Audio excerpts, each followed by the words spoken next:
Who lives in an apartment in Spring Branch is reaching out to us for help through the KHOU Your Voice phone line. Her apartment was damaged by the derecho back in May, then by Hurricane Beryl. Now she's just learning she'll have to move while her home is being repaired. And the cost of that move is on her. Jalissa Garza is live in Spring Branch, where she spoke to the woman who's understandably upset and overwhelmed. Jalissa.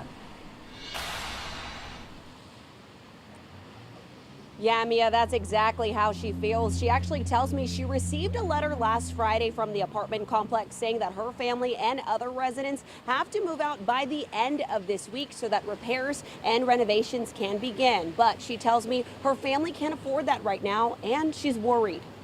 I can't even get my medications right now. For 30 years, Joe Herbert and her family have lived in the Woodvine apartments. Now they're packing to move out after receiving this letter last Friday. The letter is saying to move as soon as possible. The letter from complex management says damage caused by recent storms need to be repaired, and they want to get started with those repairs this week. When we talked to them last week, we weren't being told we were being evicted. While Joe agrees the complex needs to be fixed. This is the first time that there's been roof damage here in the 30 years I've been here.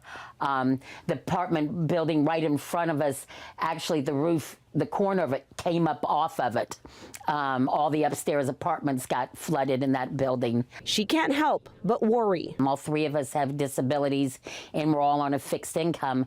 We have enough to pay our rent. We just don't have any extra.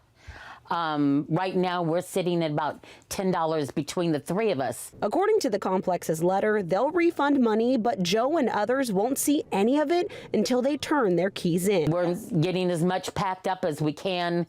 At the first, if we can't find a place, I guess we'll be living in a car and putting everything in storage. That's all we can do at this point.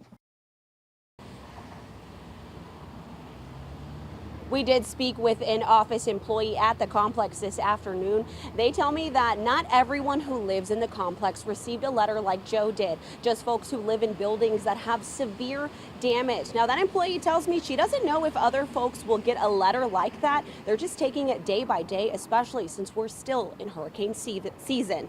Live in Spring Branch, Jalissa Garza, KHOU 11 News. We certainly hope she does not have to end up living in her car while the repairs go on. Jalissa Garza, thank you for the update.